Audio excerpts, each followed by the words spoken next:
Welcome back everyone. Today I'm going to review The 40 Rules of Love by Elif Shafak. This book is a work of historical fiction which gives us a peep into the world of mysticism, which may have a life-changing impact on the reader. This book is written by Elif Shafak, who is not new on my channel, and I have reviewed another book from her, 10 minutes and 38 seconds in this strange world, but I'll still reintroduce her to you briefly. Before going into that, I would like to also talk about this little thing called subscribing to this channel. I was going through the analytics of this channel and I found that 70% of the people who watch my content are not the subscribers. So if you are watching my content and if you like it, please subscribe to my channel. That's it. Now, Elif Shafak is a British Turkish author who travels quite frequently and might I say also writes very beautiful fiction. She is also a strong advocate for feminism. The book has two stories going on simultaneously. There's a middle-aged lady called Ila who is married, has 3 children, a husband, and she also suspects that her husband is cheating on her.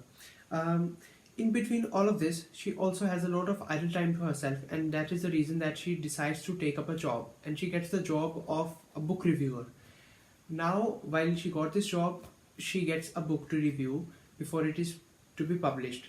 She gets a book, and the name of the book is The Sweet Blasphemy, and it's written by A.Z. Zahi. Now, this book is a book inside this book. So this is kind of a very unique format that the author has adopted, and I would say that it's a very nice format because we read the book with the lady when she's reading it. Also, the book inside this book is the story of Rumi and Shams of Tabriz. Rumi, I'm sure you know, is a very well-known poet, and Shams of Tabriz is also one of the greatest poets of his time. In the book, Shams realizes that he is incomplete without his companion and his companion is incomplete without him, and that is the reason that he sets out on a journey to look for his companion, and his companion obviously is Rumi. By meeting the exceptional companion, Rumi was transformed from a Main Street cleric to a committed mystic, passionate poet, advocate for love, and an originator of the ecstatic dance of the whirling dervishes, daring to break from all conventional rules. These were the kind of changes that Rumi felt when he found his own companion. The book elaborates throughout the story on this concept of companion. I also have found a companion, and it's his birthday today. His name is Sukhjinder, and I wish you a very happy birthday, Sukhjinder, and I am very thankful to the God that I have found mine. and he's a good person. There are 2 very nice quotes from the book that I would like to dedicate to you.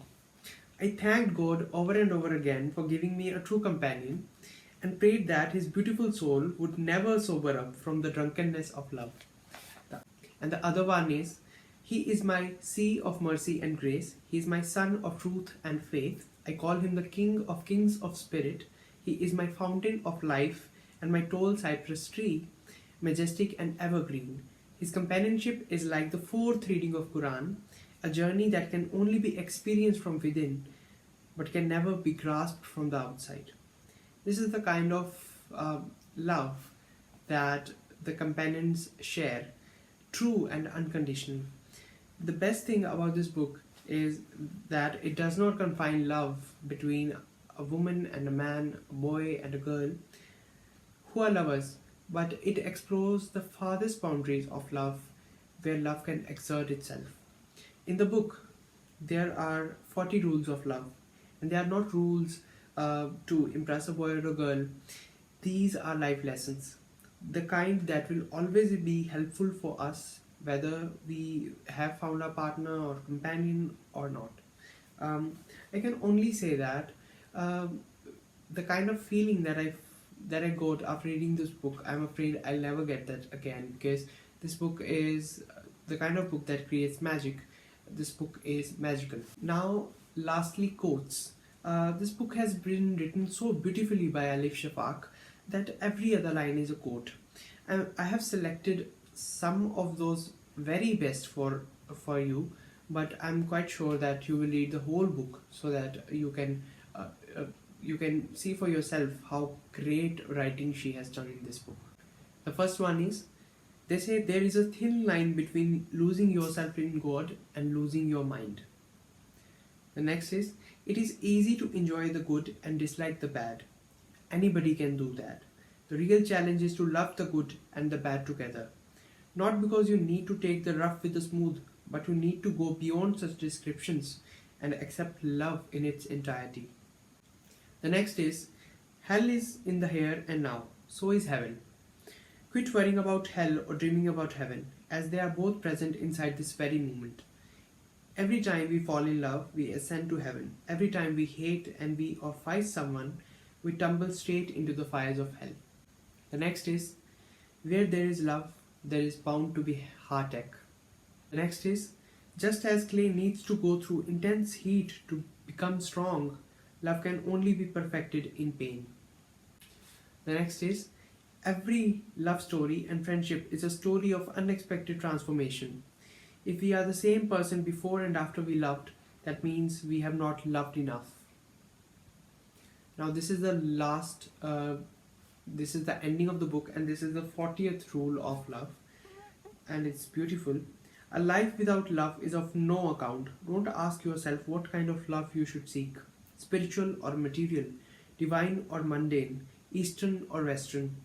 Divisions only lead to more divisions. Love has no labels, no definitions. It is what it is, pure and simple. Love is the water of life, and a lover is a soul of fire. The universe turns differently when fire loves water.